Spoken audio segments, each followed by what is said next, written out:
Y tenía razón Cassiari, si estás escuchando. Estamos con el doctor Mario Alonso Puig.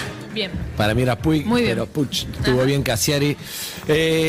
Lo vimos el día que llegó a la Argentina y lo vemos el día que se va de la Argentina. En la mitad estuvo en Bariloche dando conferencias, en Salta, en Cafayate. ¿Qué le habrá dejado la Argentina, no? ¿Qué le habrá dejado? Es una gran pregunta para arrancar. Doctor, ¿cómo le va, doctor? Hola, pues estoy muy feliz de estar aquí en este programa. Ahora esta es la primera vez en nuestro estudio. Sí, es muy imponente. Cayó en el medio de Lollapalooza. Sí. El doctor. Viernes, No, un calor. Calor terrible. Muy imponente. Pues mira, yo me llevo dos cosas y hablo realmente desde el corazón. Primero, un país de una belleza sobrecogedora, tanto vayas al norte como vayas al sur. Y en segundo lugar, una calidad de las personas verdaderamente impresionante. Yo me he quedado muy impactado con el recibimiento que he tenido aquí en Buenos Aires, que he tenido en Salta, que he tenido en Bariloche y en todos los sitios que he visitado. Un cariño verdaderamente memorable. Yo nunca lo olvidaré. Nunca lo olvidaré. Bien. Tuve la oportunidad de ir a almorzar con el doctor y con su encantadora esposa que está por ahí. Sí. ¿Te portaste bien? Me porté bien, sí. Que Fue el día de le sacaste comida del plato como haces siempre. Hubo una en el medio, pero hacía muchísimo calor ese día que había llegado Lollapalooza y ya mismo se iba al otro lado. Pero pude conocerlo un poco más y claro, resumiendo, siempre contábamos que estuvo en Harvard, que es cirujano, que era bla bla, todo eso que ya sabemos. Pero hay una parte que me contó su señora y es que, claro, él era muy bueno hablando. En todos los lugares ya sabía que iba a un cumpleaños, una reunión y terminaban todos escuchándolo. Bueno, entonces terminó dejando la medicina para dedicarse a la oratoria, a esto que está a enseñar un poco esto, la gestión de cambio, el liderazgo, la salud, las charlas, las redes sociales que potenciaron muchísimo todo esto que hablamos, que te toca el doctor de algoritmo. Y yo había hecho una charla más personal en Lollapalooza, por eso hoy tenía ganas de compartirla, que me había quedado esta segunda parte con mis compañeros, con oyentes que tengan preguntas también, que lo pueden dejar sus comentarios al 6861-1043 o al 4775-6688. Y yo lo único que voy a decir es, en la charla que tuvimos lo dije, son 40 minutos, si le escuchás, le prestás atención y lo pones en práctica, te puede cambiar la vida de verdad. A veces es una cuestión de qué hacemos con lo que alguien nos dice y qué hacemos con eso. Si solamente lo escuchás, probablemente no cambies nada, pero si prestás atención y decís, bueno, voy a empezar por algún lugar, entonces esa charla es tan simple como eso a veces, ¿no? La felicidad, con ciertas cosas que le prestamos atención, se puede. Sí, nosotros tenemos una mente de extraordinaria complejidad y por si no fuera suficiente se encarga de hacer todavía más complicadas las cosas. Entonces, nosotros lo sencillo lo despreciamos. Nos parece que algo aparentemente tan básico no puede tener un impacto tan profundo y ese es nuestro error. Lo sencillo, que no lo simple, es lo que uno puede practicar. ¿Por qué no lo practicamos? Porque no confiamos en que pueda funcionar. ¿Cuál es la diferencia entre simple y sencillo? La diferencia entre simple y sencillo es que lo sencillo es claro, pero no es obvio. Lo simple es claro y es obvio. Es decir, de repente tú dices una cosa y dices, bueno, es que eso es obvio. Pero dices otra cosa que es sencilla, es muy clara, pero la habías obviado. Esa es la diferencia. Bien. Es un nivel de profundidad. Lo simple no es profundo, lo sencillo sí es profundo. Puede serlo, claro. ¿Y por qué no confiamos en lo que aparentemente sería más Harry, yo creo que razonable? Digamos. Mira, yo creo que porque tenemos tal condicionamiento mental que consideramos que solo cosas, y pondré luego un ejemplo, que solo cosas muy sofisticadas pueden tener un impacto. Yo llevo muchos años conectado con algo que soy muy conocido, que es el mindfulness. Entonces, claro, cerrar los ojos 5 minutos por la mañana, y tal vez 5 minutos si puedes, antes de acostarte. Centrarte en tu respiración es una cosa que parece que no... ¿Qué va a cambiar? Que no encaja en nuestro mundo y que tampoco va a cambiar nada. Han hecho falta 30 años de investigación por algunos de los centros más prestigiosos del mundo para demostrar que esa quietud, aunque sea durante 5 minutos o 10 minutos, tiene un impacto no solo en tu capacidad de tomar mejores decisiones, sino también en tu salud. Y aún así, todavía, en muchos lugares, sigue habiendo una resistencia. No, esto no puede funcionar. Es decir, de alguna manera son como paradigmas, formas de ver la realidad. Y si no tiene un nivel de complejidad determinado, no lo tomo en serio. No te lo tomo en serio. Entonces, muchas personas a lo largo de los años que me han dicho, efectivamente, yo lo he ido practicando, tenía mucha resistencia, he notado cambios profundísimos en mi vida.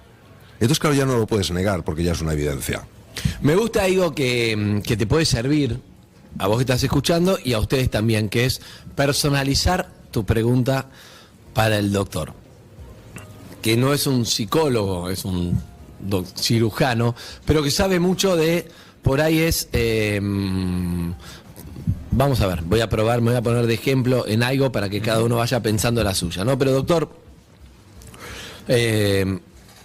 tengo un trabajo, no lo voy a hacer como en lo personal, pero me voy a imaginar a alguien que está en una oficina, que quiere progresar, que tampoco quiere dedicarle su vida al trabajo porque la vida no es el trabajo, pero por otro lado le pone muchas horas y está para que lo valoren más, o sea, en ese momento, para ganar más plata, para eso, sin renunciar. No quiero laburar 20 horas, pero quiero que lo que estoy, maximizarlo. No sé cómo hacer porque no me siento reconocido. ¿Cómo hago? ¿Por dónde arranco? Bueno, esa es una pregunta yo creo que de enorme actualidad. De hecho, en una ocasión, antes de la pandemia, vino Gary Hamel de la Harvard Business School a España a dar una conferencia, me invitaron, y él decía que el 70% de las personas que trabajan en empresas no sienten ninguna vinculación emocional con su empresa. Entonces, esa falta de vinculación emocional muchas veces no es debida al salario. El salario puede ser mejor, peor. La falta de vinculación emocional es que esa persona no se siente valorada, no se siente apoyada, no tiene la percepción de que pueda desarrollarse. Entonces aquí hay que tener ojo con lo siguiente. Decía Ortega y Gasset, yo soy yo en mis circunstancias. Es decir, las circunstancias indudablemente pesan, indudablemente pesan. Y si tú tienes un entorno que a ti te valora, un entorno que cree en ti, un entorno que te apoya, lógicamente tú vas a sentirte más contento, te vas a sentir más contenta. Lo que no podemos es utilizar como excusa las circunstancias inadecuadas para considerar que eso es lo único que cuenta. Entonces, ¿qué puede hacer una persona que no se siente valorada? Aceptar que esa es la situación, asumirla, y no por eso utilizarlo como excusa para no trabajar con ilusión, para no trabajar con entusiasmo. Es mi experiencia personal que cuando tú empiezas a tomarte las cosas con mayor nivel de responsabilidad, con mayor nivel de ánimo, con más ilusión, con más entusiasmo, sorprendentemente por canales inesperados, las propias circunstancias con mucha frecuencia cambian. Y puede ocurrir que no cambien en tu propia empresa, pero por estos artes difíciles de entender desde nuestra razón, de repente a esa persona, un amigo le llama y le dice, oye, ¿por qué no te vienes aquí? Que no... Entonces, yo creo que es muy importante... O sea, tengo que cambiar yo. Claro, porque si no, Andy, caemos en dos de las sensaciones más devastadoras que puede tener un ser humano, que son la impotencia y la desesperanza. Ni puedo, ni podré. Bien. Yo también la hago medio generalizada, pero personalizada, las dos cosas, si es posible esa contradicción. Tengo un problema con el deseo, en realidad. No tanto con hacer las cosas, o sea, sé que soy capaz de hacer las cosas, lo que no encuentro es la voluntad para hacerlas. Sé qué es lo que necesito hacer para destrabar las cosas que están trabadas, lo que no encuentro es como... No, escucho a todo el mundo diciendo, no, hay que perseguir tu sueño, hacer realidad tu deseo, enfocarte, ir hacia el faro que... No tengo idea cuál es ese faro, no sé qué quiero. No encuentro la voluntad dentro mío para alimentar los cambios que tengo que hacer. Esta es una de las cuestiones que yo escucho con más frecuencia y para mí tienen un profundo sentido. Entonces nosotros tenemos que entender que la motivación es lo que te mueve a la acción. Si tú no tienes una motivación poderosa, ni siquiera tu cerebro va a permitir que todo tu talento, toda tu creatividad, tu capacidad emprendedora se ponga en marcha. Entonces, La motivación es imprescindible para conectar con tu potencial, favorecer que se despliegue y florezca. Dicho esto, el tema es ¿dónde encuentro mi motivación? Claro. Y la razón por la que, desde mi punto de vista, no encontramos nuestra motivación es porque no prestamos suficiente atención a aquello que nos gusta de verdad, que suele coincidir con nuestro don. Cuando yo hablaba con mis enfermos, siendo cirujano, mis enfermos me llamaban la atención sobre cómo les ayudaba lo que yo compartía con ellos. Por ejemplo, Yo les explicaba cómo hacer frente a sus enfermedades con mayores posibilidades de tener éxito. Yo les hablaba de cómo la gestión de sus mentes influía en la enfermedad. Y ellos me decían que aquello les estaba ayudando muchísimo, pero para mí era tan normal, para mí era tan natural, porque la comunicación es algo con lo que, bueno, yo lo recibo como un don y nunca consideré que eso tuviera especial valor. A mí me encantaba la cirugía. Yo tenía una gran motivación para el ejercicio clínico, pero fui encontrando en este talento o don no suficientemente reconocido un nuevo para qué que me impulsara. bien. ¿Y por qué no lo reconocías el don? Porque era natural para mí. Entonces, lo que es natural Claro. para ti no lo valoras. O sea, Claro, en yo- cambio la cirugía habías tenido que ir a la universidad a estudiar. Claro. Yo para ser cirujano tienes que hacer, en mi caso hice 6 años de cirugía, hice mi fellowship en cirugía, un montón de cosas detrás. Es como un trabajo y vas desarrollando, bueno, pues una serie de habilidades. Lo otro Doctor, era- pero todos tenemos un don. Todos. Eso me interesa. Todos. ¿Y cómo se descubre? Recién decías poniendo la atención a las cosas que nos gustan. Siempre te van a decir, os voy a poner un ejemplo que el día pasado lo puse en una entrevista porque me parece precioso. Todos nacemos con un don que es singular y ese don da pistas a los demás, pero para nosotros es tan natural, Claro. no nos hemos esforzado, no hemos tenido que estudiar nada, que decimos esto no puede valer mucho. Voy a poner un ejemplo. Un niño con un síndrome de Down. Este niño, es una situación real, tiene un don fabuloso. Imaginaros que hay 2 personas que están súper enfadadas. Se acerca, le toma de la mano a uno, le toma de la mano al otro e inmediatamente se les va el enfado. ¿Esto no es un don? Vamos, uno se puede pasar años intentando saber cómo resolver conflictos yendo a las mejores universidades del mundo. Pero es un caso real. Es un caso real que yo conozco. Entonces, ¿qué quiere decir? Que a lo mejor para ese niño eso es lo natural, porque ha nacido con esa capacidad. Claro. Pero para los demás es verdaderamente sobrecogedor. Entonces, ¿qué ocurre? Que tu don no lo vas a encontrar donde crees que tiene que estar, sino donde está. Y para mí no es mayor don el de comunicar que el don de conectar a 2 personas que están enfrentadas y hacer que esas personas automáticamente resuelvan el conflicto. Entonces, Pero te lo tiene que hacer notar otro entonces el don. claro, Yo le tengo que decir a Sofi, che, sos muy buena haciendo esto. exacto. ¿Qué pasa? Que cuando te dicen esas cosas, muchas veces dices, no, esto es muy fácil, o he tenido suerte, o esto lo hace cualquier persona, o esto no tiene más importancia. Y tú mismo apagas esa primera evidencia del don. Ajá. Claro, Está ¿cuánto- muy bueno y, perdón, estoy pensando, Harry, por ejemplo, te lee un libro, te lo explica, una vez hablamos de la Segunda Guerra Mundial, a veces, para mí tiene un don a veces explicar cosas que son muy difíciles de entender y él lo explica fácil. Y vos decís, bueno, eso es parte mía, pero yo lo que hago es radio, cerveza, un montón de cosas. Y capaz que te pones a escribir un libro de, viste como esos libros de Freud para niños. la Segunda Guerra. Explicaciones. Sí, que te explique fácil algo, como te explica todas las emociones el doctor, no sé, y vos decís, mira, descubrí algo, porque tenés que escucharlo, lo que está diciendo él es, che, todo me decías esto, y de repente ahora se dedica a comunicar solamente, y dejó la cirugía, mirá que para la cirugía es difícil llegar ahí. Bueno, ¿no? Estás diciendo un Yo poco creo que eso, sí. cada uno tiene su don, no sabés cuál es, y no todos los dones vas a poder vivir de eso, ¿o sí? Totalmente, es un ejemplo muy bueno. Entonces, para ti, a lo mejor, Harry, eso es lo natural, contar una historia de tal manera que todo el mundo lo entienda, porque para ti, bueno, eso es lo normal, y dices, esto no lleva a ningún sitio. ¿Quién sabe? Claro. ¿Quién sabe a dónde te puede llevar? Porque una cosa muy importante respecto de tu don es que cuando el don empieza a manifestarse, lo que produce en ti es asombro, sobrecogimiento y profunda gratitud. Entonces es como si cuando tú encuentras tu don, te alinearas con unas fuerzas que no son las de la razón y que te van llevando por caminos que son verdaderamente sorprendentes y que mucha gente no lo entiende. Yo te voy a poner otro ejemplo que me parece precioso. Yo tuve la suerte de coincidir en un par de ocasiones con Sir Ken Robinson, nos invitaron a los dos a dar unas conferencias y bueno, que lo vi en la charla TED sobre educación. Sí, es uno de los más grandes que ha habido en educación. Y él conoció personalmente a John Lennon y Paul McCartney. Les conoció personalmente porque eran compañeros de colegio. Para ellos la música era todo. Y la profesora de música les dijo: no tenéis ningún talento para la música. Sí. No, es puede así. ser. Es así. Es como la historia de Einstein reprobando matemáticas. Sir Ken Robinson era una persona con un enorme sentido del humor y muy serio cuando hablaba. Entonces hablaba de hasta qué punto podemos cometer esos errores.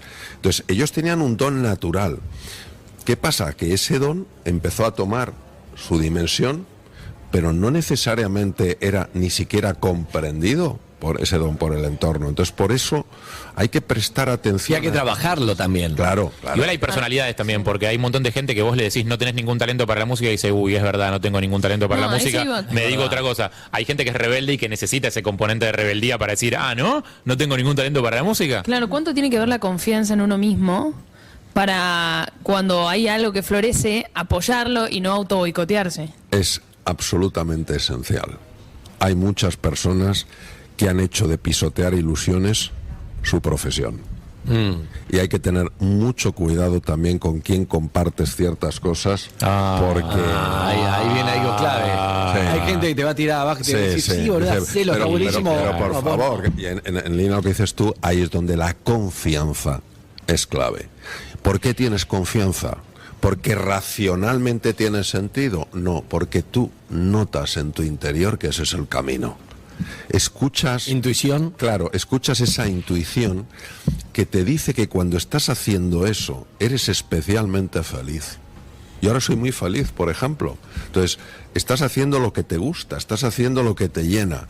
Y esto es esencial. Efectivamente, lo que has dicho tú es así, Harry. Einstein, cuando él termina el colegio, pide a sus profesores una carta de recomendación para su primer trabajo. No le quisieron hacer esa carta, porque era un estudiante tan mediocre y no me he inventado, no lo he leído, lo he visto, porque cuando yo vivía en Boston, llevaron el legado de Albert Einstein y yo pude ver en una de las vitrinas donde estaban sus notas en alemán traducido al inglés, que esto era así, que no le había... Entonces, esto no es ni mucho menos una crítica al mundo educativo, es poner sobre la mesa que muchas veces tenemos una idea muy fija de los talentos que valen y los que no valen. En la charla TED que dice de Ken Robinson, la charla TED que fue una de las primeras que se hizo muy viral, muy conocida, lo hemos charlado acá, lo que él cuenta es que va una madre con su hija y dice, no, le va mal en el colegio, le va mal a todo, no aprueba nada, y entonces él ve que la ve a la hija, creo que la había llevado a la hija y la hija estaba así como con el pie, entonces hacía como ritmo, y dice, tu hija tiene mucho ritmo para el baile, para esto, qué sé yo. Conclusión, es una charla larga que vale la pena ver. Terminó siendo la primera bailarina del Royal London School of Ballet. Y entonces él dice que no era buena para esto, era buena para lo otro. Y si vos encontrás para que sos bueno, según el doctor, todos tenemos un don para algo. Bueno, pero es escucharlo. Pero es verdad que el sistema educativo tiende a... Esa era la charla. A entrenar determinados talentos y a que todos seamos más o menos buenos en todo lo mismo. Y pienso también descubrir tarde tu talento o... no tener la posibilidad de acceder a esa información también es tenés un talento para algo que no conoces. No sé, ¿pasa también? Sí, claro que pasa. El profesor Howard Gardner hace muchos años comenzó un proyecto, le llamó Proyecto Cero, porque empezaba de cero, porque él se preguntaba por qué había personas que no les había ido bien en el colegio y les iba muy bien en la vida. Y otros que les había ido muy bien en el colegio y no iban bien en la vida. Entonces, nosotros teníamos en aquella época solo un sistema para medir la inteligencia, que era el test de cociente intelectual. Y tú, si tenías 100 o más, eras una persona inteligente. menos de 100 no eras inteligente. Entonces Howard Gardner empezó a observar estas cosas, veía gente que tenía unos talentos, se le iba bien en la vida, y en el fondo, ¿qué es la inteligencia? La capacidad de adaptarte. Claro. La capacidad de adaptarte y poder evolucionar. Y entonces empezó a estudiar, llevaba más de 30 años, y él elaboró la teoría de las inteligencias múltiples, que quiere decir que tenemos al menos 9 tipos de inteligencia. Si a mí me hablan una inteligencia que no es la mía, van a pensar que soy bobo. Pero si me hablan en la inteligencia que es la mía, van a pensar que soy genial. Entonces, ¿qué ocurre? Que hoy en día el sistema educativo, del cual formamos parte todos, tenemos que reconocer que no hay una única inteligencia. Hay muchas formas de ser inteligente. Y lo que tú comentas también tiene profundo sentido, que es que es cierto, no es tan fácil encontrar tu talento, no es tan fácil encontrar un entorno que se empeñe en que tú encuentres tu talento. Yo cuando hablo al sistema educativo, a profesores, les digo que lo más importante cuando terminen el colegio es que hayan crecido en autoestima y en autonomía. Porque si tú te quieres, te valoras y te sientes capaz, oye, es raro que no te abras camino en la vida. Pero si tú tienes desconfianza en tu capacidad, desconfianza en tu potencial, y encima, desde pequeñito han dicho, no, eres muy pequeño para entender esto, eres muy pequeño, no tienes fuerza, pues que al final vas absorbiendo la idea de que no eres capaz, y entonces tomas una posición sumisa en la vida. Realmente se puede hacer mucho, no estoy diciendo en absoluto que sea fácil. Lo que quiero decir es que nadie tiene que creerse que no vale lo suficiente para tener éxito en la vida y ser feliz. Me dice alguien, no voy a decir el nombre, pero necesito a Mario Alonso Puig en la mesita de luz todas las noches para que me hable. Dice, quiere, doctor, una versión suya para que le hable y le diga estas cosas. Yo agradezco mucho esos comentarios. Lo que quiero dejar muy claro, ya que tengo este micrófono tan especial y tan querido, es que yo lo único que quiero es que las personas se den cuenta de todo el valor que tienen. Entonces, es eso, ser despierto. Vamos a hacer la última pregunta, la de Sol, nuestra productora. Hay mensajes también, lo podemos poner. Y después vamos a tratar de hacer algo que para mí puede ser muy, muy, muy valioso. El otro invitado que tenemos, que se lo dije al doctor Mario. Buena mezcla. Hablamos de eso, de cuando sos un número uno en algo, ¿no? Y entonces me parece una gran oportunidad. Viene Ferran Adrià, quizá, no sé si hay un mejor cocinero del mundo, pero sí fue claramente un revolucionario en lo suyo, ¿no? Sí. Entonces es muy interesante también preguntarle a Ferran también cuándo confió en él, cuándo se dio cuenta, cuánto es trabajo, y hacer una charla que puede ser histórica, ya que se da. ¿Cuándo tenemos estos dos españoles juntos? Nunca.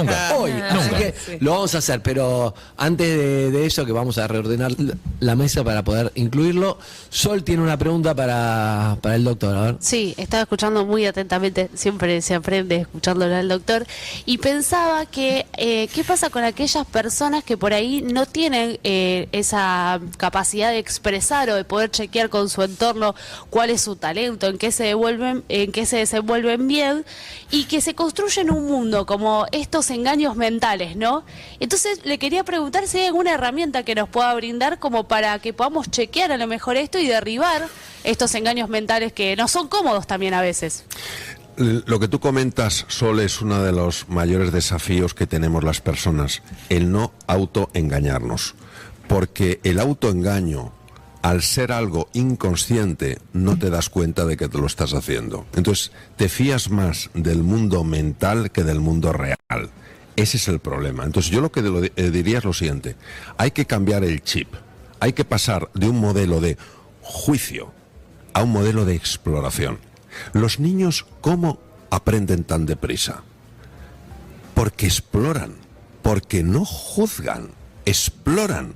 Entonces, esta mentalidad de pionero, ese es el elemento esencial. Entonces, es una persona de repente dice, no, porque no sé cuándo, y empieza a caer en esa trampa mental, en esa jaula de grillos, decimos en España, en esa mente caótica, y se lo cree. Le da más valor al espejismo que a la realidad. Entonces, yo suelo hacer a las personas que tienen mucho bloqueo, les hago una pregunta que suele desbloquear, una pregunta puede desbloquear. Les pregunto cuál es el paso más pequeño que te atreves a dar.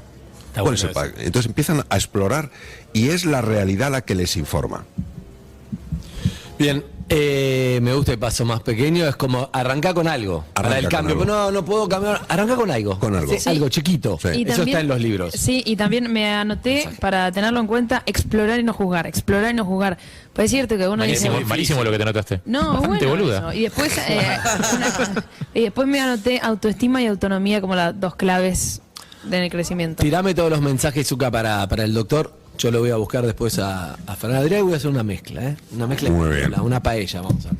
Hola perros, tengo una pregunta para el doctor. ¿Qué pasa si vos tenés una habilidad particular para algo, hay algo que te sale muy bien, pero ese algo no te hace feliz, sino todo lo contrario, y aunque te quieras alejar y busques otras salidas, siempre terminás cayendo en eso que te resulta fácil? Sos bueno para algo, pero no te hace feliz. Eso Sí, lo resumí muy mal igual. Yo entendí eso, el mismo que entendiste vos. Está. O sea, que ese talento que vos aparentemente tenés, o sea, yo lo interpreto desde otro lado. Alguien que te dice, sos bárbaro en esto, ¿por qué no lo haces? Te lo reformulo, es como, suponete que Evelyn tiene una voz increíble, canta muy bien, o sea, vamos a aislarte del ejemplo, Sí. porque a vos te gusta cantar, pero Sí. suponete que Evelyn tipo, es muy buena cantando, canta muy bien, yo la escucho cantar cuando canta un karaoke boludeando en un cumpleaños, jodiendo entre nosotros, y empiezo a quemar la cabeza con, pero vos tenés que tener una carrera en la música, vos tenés que... Igual un poco eso me pasa, Te presenta un productor, Sí, claro, o ¿por sea, qué no vos tenés que cantás? grabar, No quiero. vos tenés que cantar profesionalmente, tenés que salir al escenario, o sea, ella tiene un talento, claramente. ¿Qué pasa si no lo disfruta en realidad? Si no es lo que le gusta o no es por donde le gustaría ir. Y en realidad le encantaría ser jugadora de hockey, no sé. Acá tengo el palo. Yo creo que si estás ejerciendo tu don, es muy difícil que no seas feliz. Ahora bien, si ese ejercicio no está teniendo lugar de la forma en la que a ti te hace ilusión, sino que es ya una obligación, entonces es diferente. Porque entonces es como si quisieras ponerle vallas al campo. Entonces el campo necesita esa libertad. Es el famoso se convirtió en laburo. Claro, entonces esa creatividad. Claro, Entonces, me gustaba, me divertía, se convirtió en laburo. eso es. Y el trabajo es siempre trabajo. Claro, entonces no digo que sea un mix fácil, pero hay que tener mucho cuidado para no convertir eso que es tu don y tu ilusión en una obligación. Eso, pero ¿cómo logras no convertirlo en una obligación? Porque digo, tenés un talento, algo que te sale muy bien, disfrutás y de repente no empiezas a disfrutarlo. ¿Qué hace que no empieces a disfrutarlo? Bueno, yo creo que cuando eso sucede te tienes que parar, tienes que reflexionar y hacerte una pregunta. ¿Qué estoy pensando, qué estoy haciendo para que esto que pienso y esto que hago no me esté llevando por el camino que quiero llevar? La reflexión no es el pensamiento automático. La reflexión es un pensamiento que va precedido por el silencio. Y entonces muchas veces te viene una respuesta que no te viene de la razón, viene de la intuición. La automática. Claro. ¿Y la presión puede tener que ver? Muchísimo. Hay una curva que la descubrieron dos investigadores de la Universidad de Harvard, Yorkis y Dodson. ¿Cómo te acordás todos los nombres? Doctor, Amo que sí te... Porque Nombre estudié acá, en son Harvard. 15 nombres. Hay que decir la verdad que no, si te dice no me cualquier acuerdo, otro, vos, si te dice Claudia. cualquier otro apellido no lo vas a checar porque no tenés ni idea. O sea. Andy, me acuerdo de cosas porque tengo ya mucha juventud acumulada. Claro. ¿Sabes? Entonces, Mucha juventud acumulada me gusta. mucha juventud acumulada. Entonces, Bien. la curva Yorkis-Dodson muestra de una forma muy clara que todos necesitamos un nivel de presión para que nuestro cerebro funcione de manera adecuada. Bien. Pero que si tú superas ese nivel de presión, no solamente cae el funcionamiento del cerebro, sino que empeora la salud. Entonces, una de las cosas más importantes es saber gestionar la presión. Es decir, si yo, por ejemplo, estoy ejerciendo mi don con un nivel de presión, pero esa presión empieza a aumentar porque tengo que agradar, porque debería tal, porque tendría que tal, automáticamente me desplazo en el eje de la presión, con lo cual cae no solamente el funcionamiento de mi cerebro y por supuesto mi ilusión, sino que empieza a deteriorarse mi salud.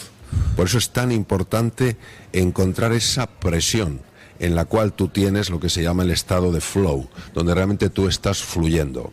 Por eso mundiales cada 4 años, porque si no, ¿quién aguanta la presión de una final de los jugadores, patear un penal, etcétera? Vamos a una tanda, si les parece, y viene Fernanda Adrià y vamos a ver qué sale. Vamos a hacer una combinación intelectual, una ensalada. Una ensalada que